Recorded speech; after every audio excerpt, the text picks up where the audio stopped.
Some stories are difficult to tell, not because they are unknown, but because too many people chose to stay silent.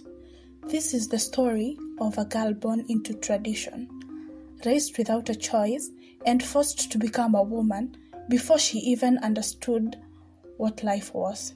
Her name was Elmayanin. This is her journey.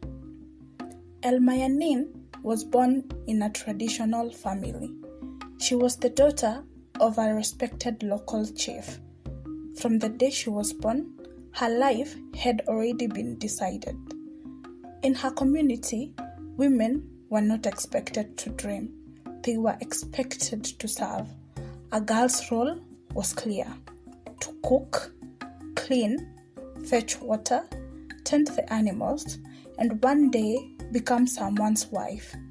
Education was not considered necessary, especially for the girl child.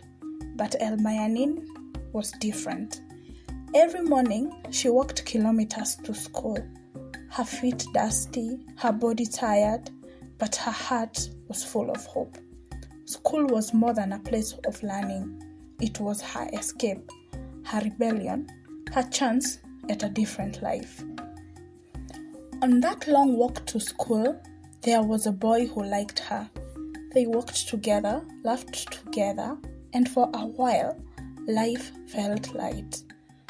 This was Reshon, a strong Moran from the neighboring village, tall, proud, draped in deep Maasai red. After school, they would meet beneath the acacia trees, sharing dreams of a future they believed they could choose. But deep inside Elmayanin, there was a quiet unease, a feeling she wouldn't explain. When Elmayanin turned 16, she didn't know what awaited her. She did not know that tradition was coming for her. One night, in the darkness, older women from the village arrived silently. They did not ask, they did not explain. Elmayanin was taken, alongside other girls her age, to a traditional hut. By daybreak, what the culture called making them women was complete. What Elmayanin experienced was barbaric, traumatic, life-altering. When it was over, she couldn't feel her legs. Her entire body ached. She couldn't sit. She couldn't walk. She couldn't even understand what had been done to her. She wanted to cry, but she was told tears were for the weak. A woman must endure. She had no voice. She had no choice. She had no control over her own body. For 3 weeks, Elmayanin was locked indoors to heal. When the wounds closed, a celebration was held, a ceremony to welcome her back in the community, not as a child, but as a woman. Her long silky hair was clean-shaven. She was dressed in traditional attire, beads placed carefully across her face. But as the procession began, Elmayanin broke. The weight of it all was too much. She cried openly, her tears hidden only by the beads that swayed with every step. Back at her father's compound, her mother greeted her. She tried to hug her. She apologized. She tried to comfort her. But Elmayanin did not respond. All she felt was betrayal. Elmayanin believed she would return to school. She believed she would see Reshon again. She believed this was just a pause, not the end. She was wrong. Her mother told her the truth. Her father had decided that she would not go back to school. Instead, he had already chosen a husband, an old, wealthy man from the neighboring village. He brought many cows, many goats. The bride price was generous. A traditional wedding was quickly organized. Elmayanin had no voice. She followed her husband to his home as his 6th wife. Life there was brutal. The other wives were cold, rude, and unwelcoming. Her husband was cruel. He forced her into things her fragile body could not handle.